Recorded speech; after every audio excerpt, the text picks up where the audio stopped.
Yes, so our gadget guru's here this morning, Craig Rowe, and we're looking at the world of digital cameras, and to me it's a very confusing world, Craig. It is, yeah. So much out there. There is a kind of guide, I think, to buying a camera. The first one is megapixels.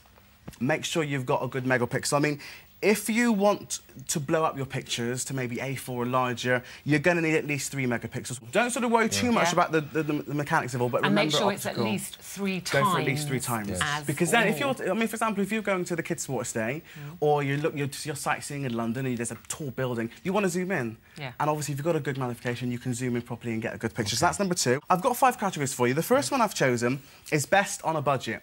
Now, I gave myself a budget of £100, and I think I've done very well because I've got here the Fujifilm FinePix A600, £62.90. And that's from Amazon.co.uk. What are your picks? What's your pixelation? Oh, wait, you're going to be impressed with the same. I hope that's helped you out. I hope that's given you a bit more of an idea of what to look for. I do understand the megapixels thing more and the optical zoom now, so I should look for that 3 and plus. Lovely.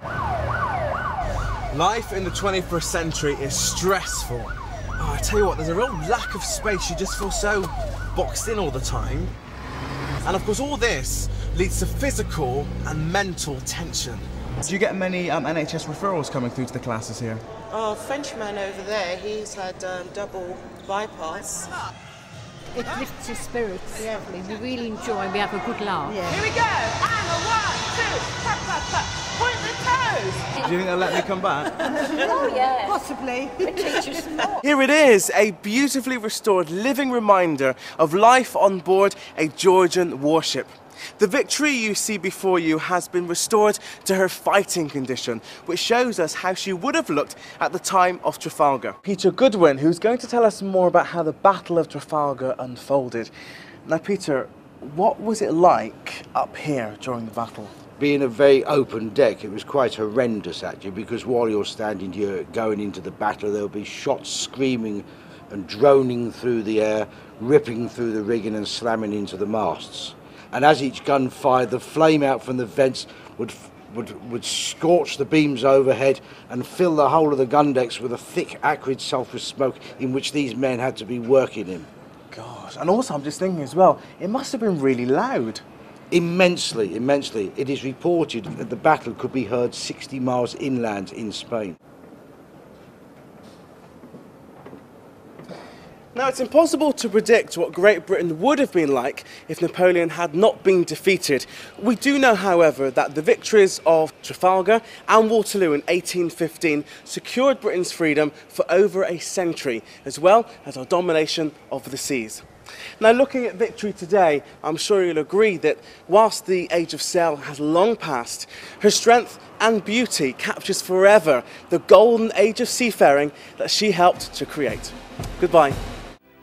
When a country has a population of nearly 70 million people, you get an idea how vast a place it is. Now, to see everything in Turkey is pretty impossible, but don't worry, because just for you, I've shortlisted the top 3 things to see and do in Turkey. The trip to Turkey isn't complete without soaking up some of Turkey's beautiful coastline in one of these, a traditional gullet boat. Now, I picked mine up in Kuşadası, but you can get a number of different trips leaving from all of Turkey's main coastal resorts. Now, some include lunch in the price, and on others you even get a chance to go diving or do snorkeling.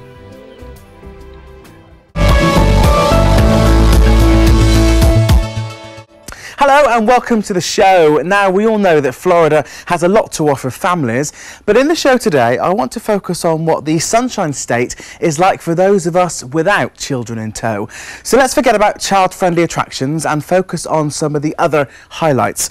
An incredible climate, beautiful beaches, world-class golf courses, huge shopping malls, and even a splash of history and culture in places like Miami and Naples. There's a lot more to Florida than roller coasters and water slides. We love it, yeah. Wow, they're having a really great time, didn't they? And actually, we saw a few different resorts there. But Jo, I'm quite interested to hear a bit more about how you got on in Hammamet. Yeah, well, Hammamet is known as the garden resort. Right. And the clue's in the name there. You know, it's very green and lush.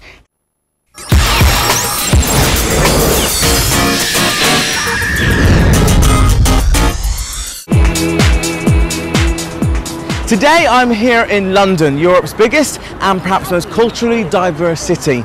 I've lived here for 14 years, so I want to share with you some of my favourite things to do. Now, the reason I love London so much is that my life here is so varied. In the morning I can go and have breakfast in my favourite French cafe in Marylebone Village, then maybe meet friends for a picnic in Regent's Park, and then in the evening, if I've got loads of energy, go partying in the West End all night. But if I'm feeling a bit more subdued, just come down here to the South Bank, sit by the river and just watch the world go by. Now, if it's your first visit to London, trying to explore all in just a day or two can seem daunting. So my advice is accept that you cannot squeeze it all into one day, and you'll need to narrow it down to what you want to get from your trip. So here are a few suggestions. Now, if you ask me, the best way to discover this city is from the river. At the moment, I'm on the Hurricane Clipper, which is one of the Thames Clipper's flagship boats, and it's taking me on a stretch of river that has more tourist attractions than anywhere else in Europe.